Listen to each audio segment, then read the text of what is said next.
thanks for stopping by. It's, I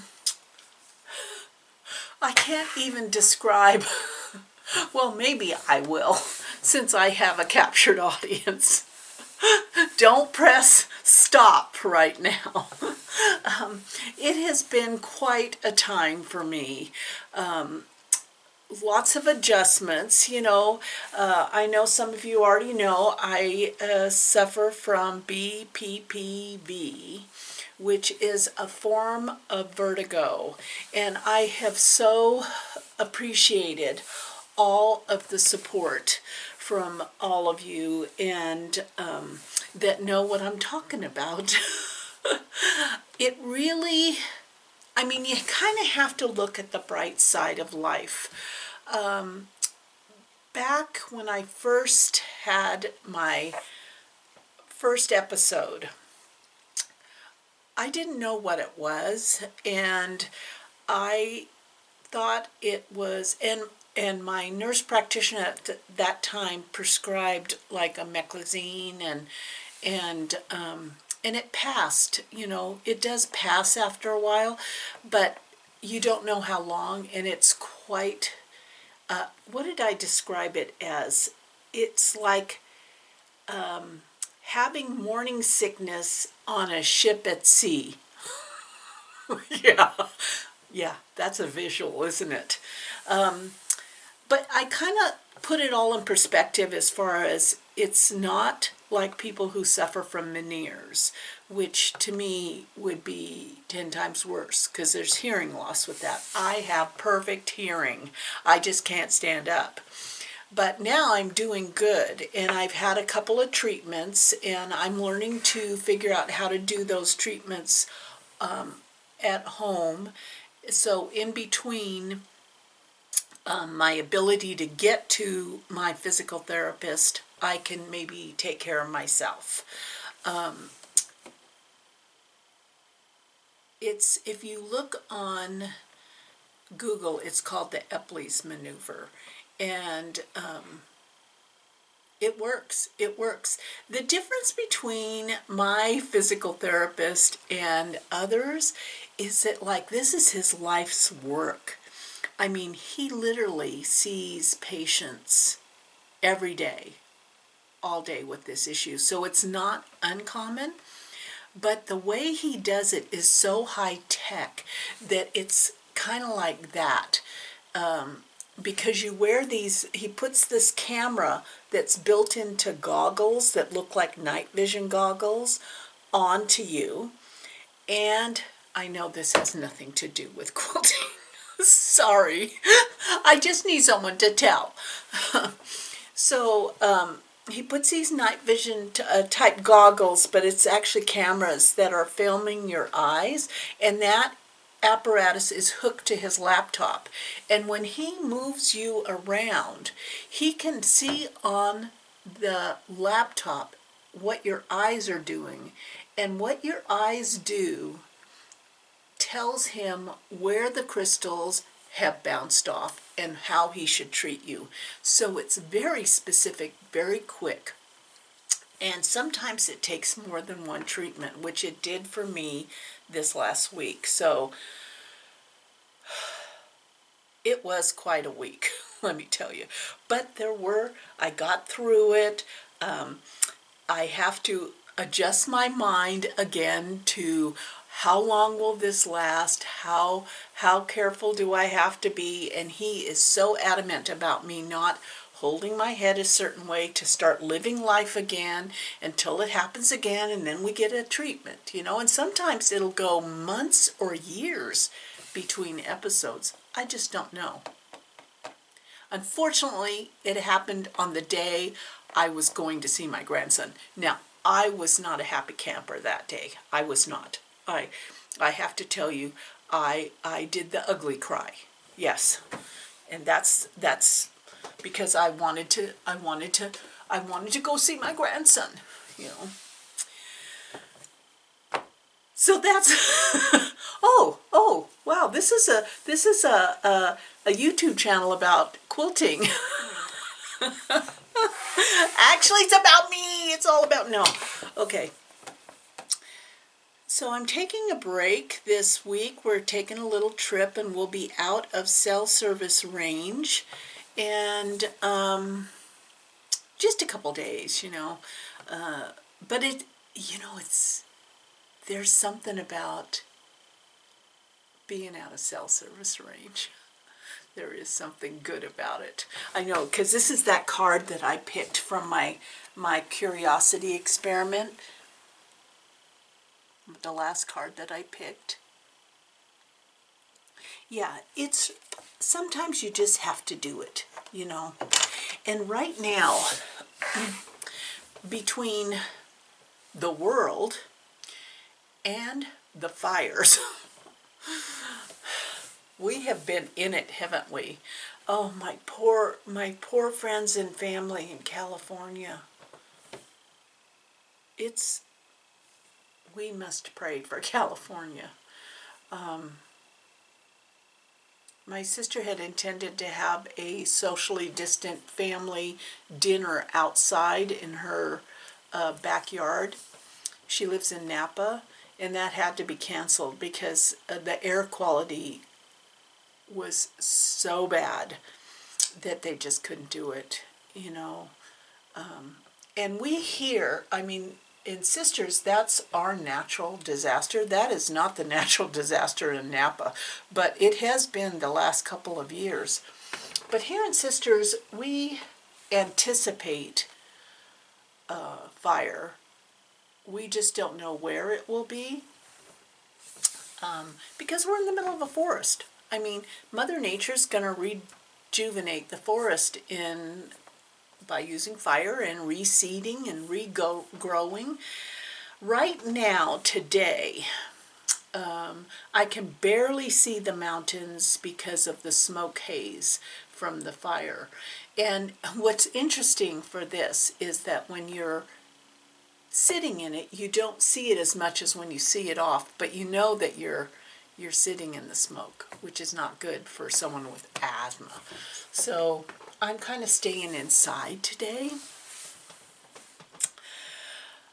It is a disaster in the beehive. I have, actually the beehive today, the way it looks is a replica of the way it probably looks in my brain. It has piles of stuff everywhere. I have been running around like a cross between, if you can imagine this animal, a bee and a lab puppy. That's what it's been like here. But I've been having fun in between my episodes of having to nap and lie down. And I got some quilts back and have been working on those bindings. So I'll share that with you. Today is Sunday, and I'm waiting patiently for the post from Spring Daisy Stitchery, who's doing the Hexi, the Hexi block sal. And I made my first block. Isn't that adorable? I got the background fabric from the stitching post, and I got this fabric, actually the stripe fabric from the stitching post also. The center fabric was an old fabric that my friend Sally Fry from Stitch in Ferndale, California gave me. And I loved that fabric, and she actually gave me scraps out of her scrap bag because there was no longer any on the bolt, but I've been hoarding it. So I'm waiting patiently for what the theme of the week for that Hexi is.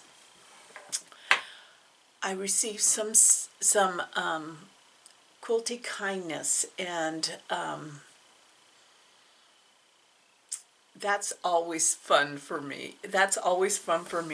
And so from my friend Judy, who I know from our little camping area in Arizona, she sent this little ceramic bee. Isn't that adorable? And so now I've redecorated the top of my sewing machine, and the bee lives up there for now. And then, you remember that that fat quarter box that I got for the table runner with the cups? Well, I got this from Karen, and this beautiful card. Isn't that pretty? And she sent, I like the box as it's like almost like the box that the kit came in, but it's printed with different things. And look at this metal cup. Is that sweet as all can be? She said, you can use it to hold all kinds of stuff. Well,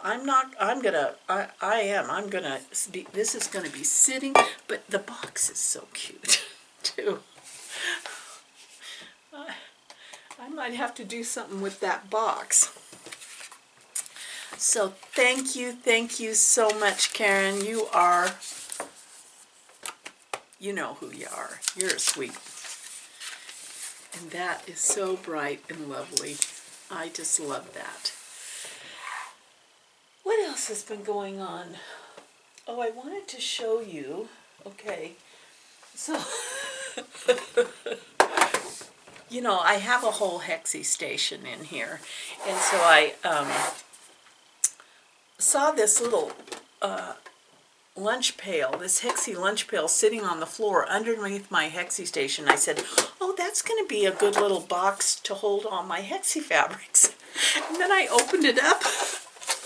It's filled with Hexi supplies, everything you need to do a Hexi. So now, apparently at one point I was quite organized when it came to Hexis. So I'm excited about that because it's only one block a week, basically. I'm doing one block a week, and she puts out a theme every week, and so it's a no-brainer. I have to tell you that I might do another video down the line when I actually am doing a Hexi to show you, but I will tell you this.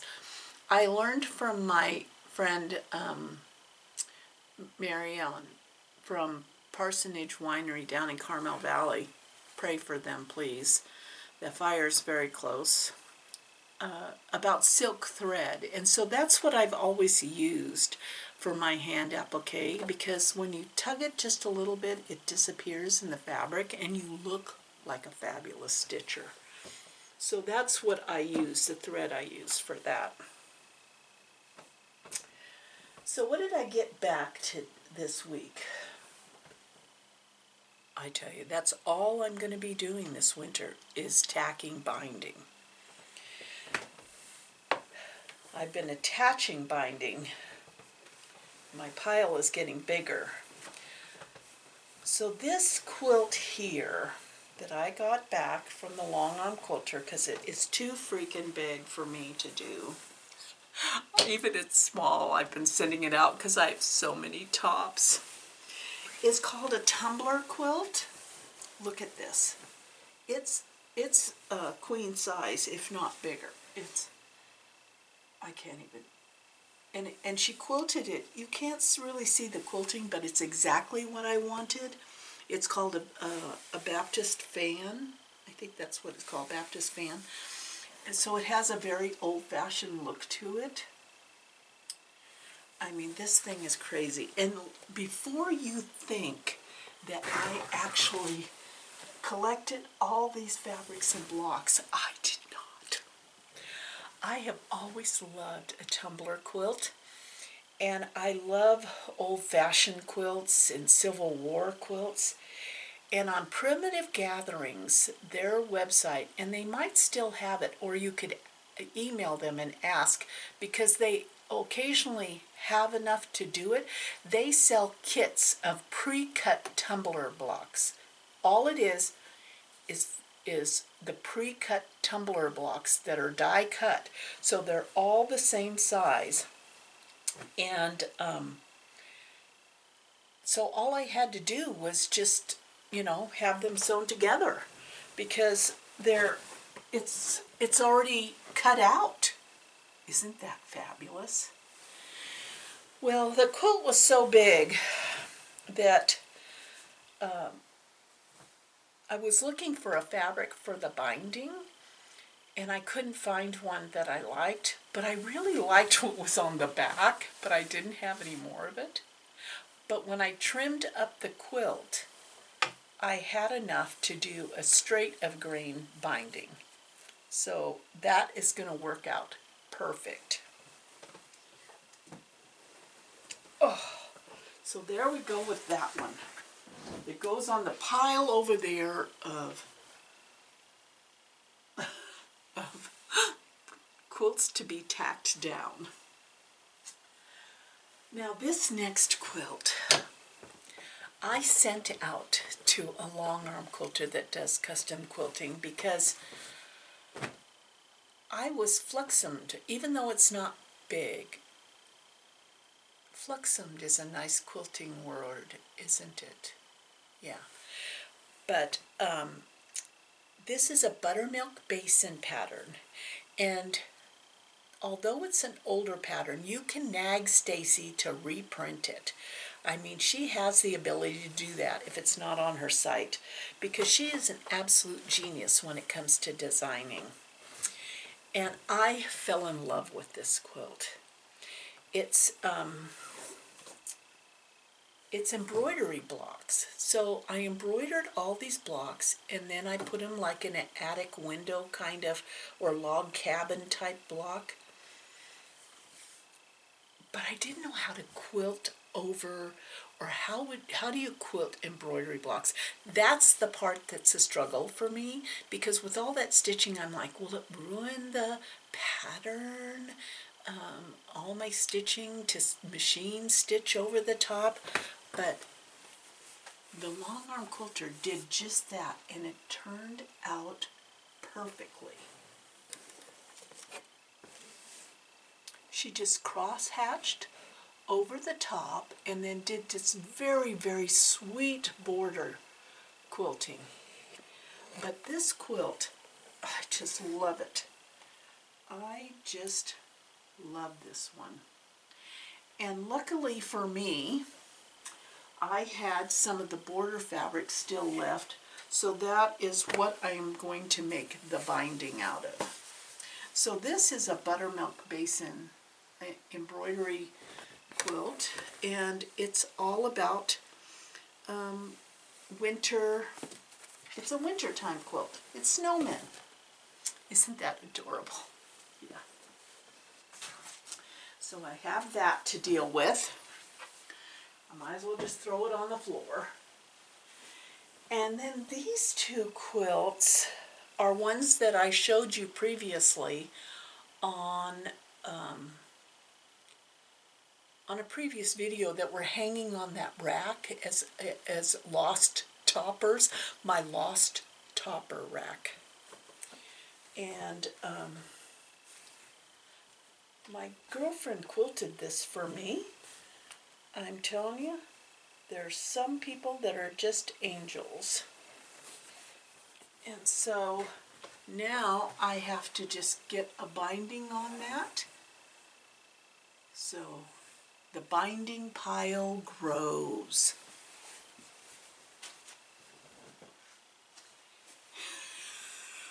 Are you tired? I'm tired already. So, and then this one here, I have to figure out a binding for this one, and this is such old fabric.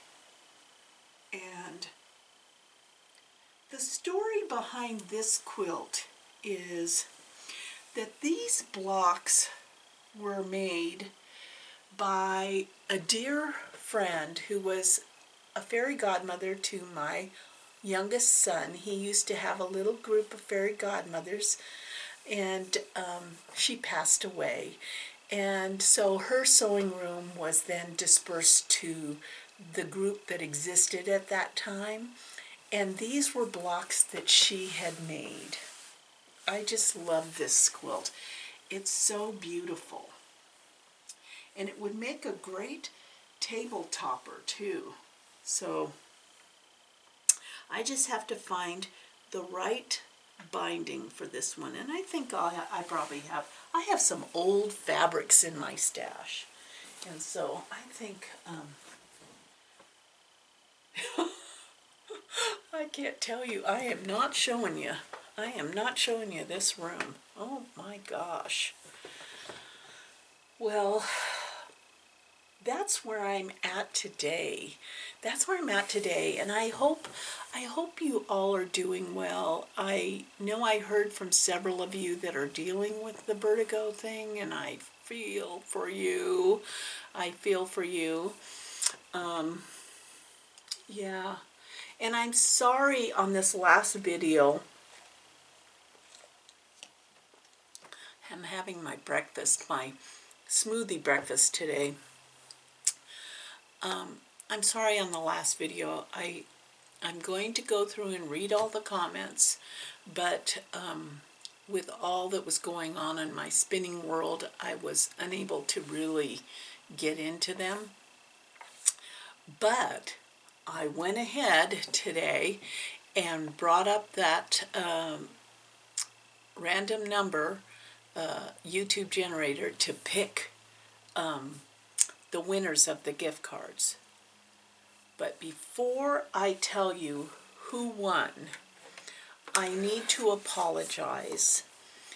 I was unable to go to Portland, and I mean, it broke my heart not to see my grandson, but I hated disappointing those of you who were maybe looking forward to a Pioneer Quilts video or the possibility of winning a Pioneer Quilts gift card. I am so sorry that did not happen.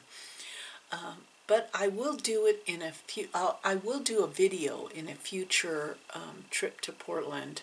But I just couldn't do it then. There was no ability to drive myself, and I needed to stay here close to my treatment.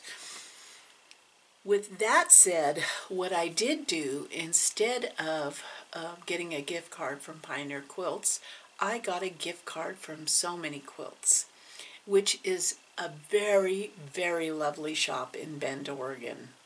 And I know you will enjoy that gift card. The winner will enjoy that gift card. And I have then also the gift card from the Stitch and Post. So those two winners, the winner of the Stitching Post gift card is Nikki Phipps. And she said, "My first quilt is a log cabin that my mom and I are working on together. I hope you have a safe trip to Portland, Oregon." I didn't get to go, but you get, Nikki, you get a gift card. So be sure to email me at the woolymammoth1@gmail.com or leave me a message on Instagram with your mailing address, and I will get that gift card out to you when I get back into cell service. Okay? Congratulations, Nikki. Now, let me just make sure I make a note that that this is for the Stitching Post. Okay. And I so appreciate all the support in subscribing and leaving comments and joining us on this journey. It is still truly off the charts for me that that I have so many friends out there. Yeah. So the winner of the So Many Quilts gift certificate actually, they don't have a card, but they have a certificate, is Inspired by Antique Quilts. And she said, I always love watching your videos as you travel to different shows and shops. I know I will never get to visit, so virtually, it is just fun. Thanks for doing that. Watching you make different quilts or wool applique is interesting.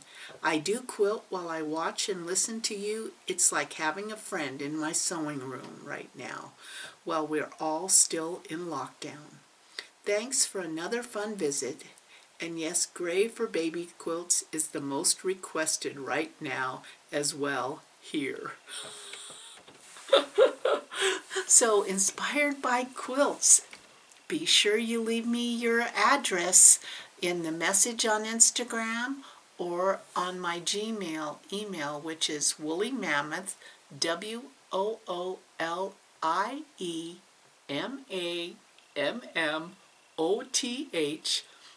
1, the number 1, at gmail.com. Oh, well, that was fun, wasn't it? And just so we leave on a high note, I have another giveaway. And this giveaway is Quilty Kindness. Yes, there's more good in the world. Let me just tell you that. So Vicki, who is a stitching sister, sent me, it just cracks me up because I'm so there. She sent me a couple of things, and I'm giving away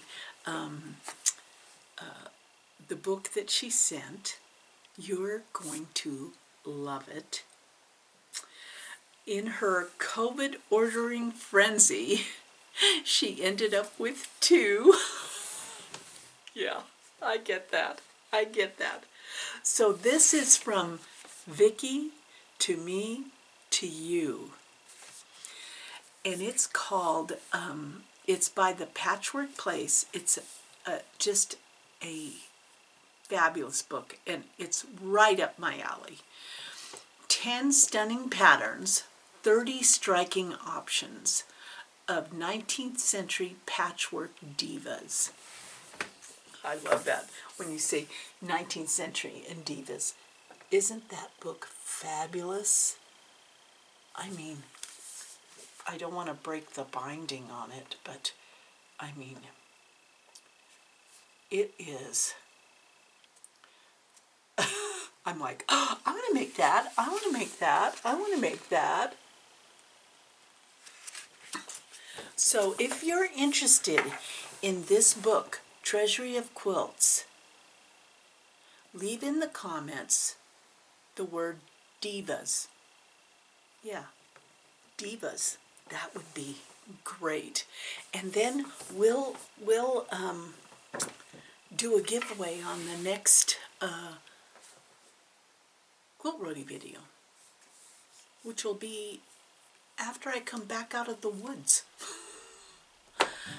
I hope you're having a fabulous week. I hope your week is a little bit more balanced than mine was. And I hope you're getting some quilting done, because quilting really is a place where we can find peace, isn't it? Love you guys. Thank you for subscribing. Thank you for clicking on the like. Thank you for being here for me. Thanks for watching.